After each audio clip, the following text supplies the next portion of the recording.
was a house down on South Main Street called the Colop House. It was built by one of the Cunningham brothers. The Cunningham brothers were very early citizens who were rather well-to-do, and they built two very large, nice houses in Greensboro. Both of them still stand. We call it the Colop House, and it originally sat in the middle of the street before the street was cut to Edenton. The old road used to go around the other way. But when the street was cut, this house was moved back in line with other streets. But a Mr. Wheeler lived there at one point in history, and he came down the stairs one morning with a big butcher knife, cut his own throat at the bottom of the stairs. And he died. And consequently, since then, owners of that house talk about the ghost that's in that house. And it comes as kind of a gray fog, and it just floats in the air around, usually seen in the dining room. One owner was talking about a dinner party that she had, and she looked up and saw him floating around the chandelier above their heads. So that ghost is still there. Another house that's out on the edge of town, it was belonged to Governor Peter Early, built by him. And it was known, some years later it was restored and was named Decara Hall, which is a mixture of letters creating that word from the names of the people in the family. Dutton McCommons was his first name, so that started the Decara Hall. And I was the same age and went to school with their daughter, Rosalind.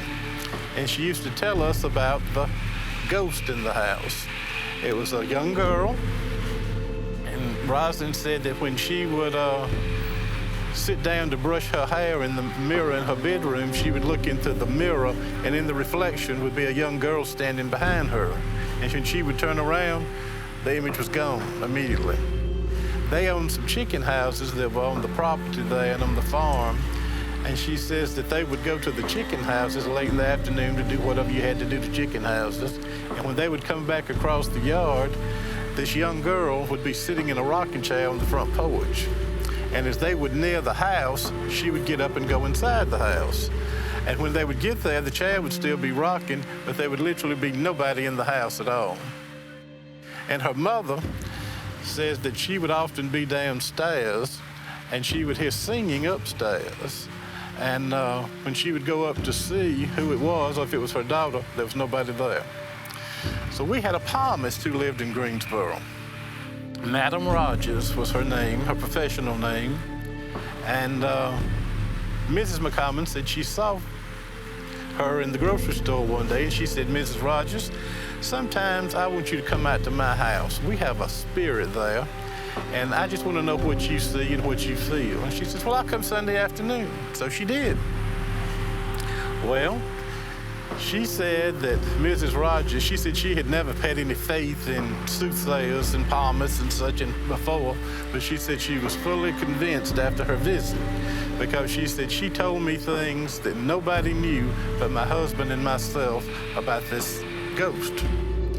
And she says, "If you'll come out into the yard, Miss McCommons, I'll show you something." So she said she went out, and they walked out into the edge of the yard, and there was a big oak tree. And she said there were two knots on the limb on the tree. And she said, "You see those knots?" She said there was a swing in this oak tree. And this child was swinging in that swing, and she fell out of it and broke her neck. And that's who your ghost is, the ghost of a little girl.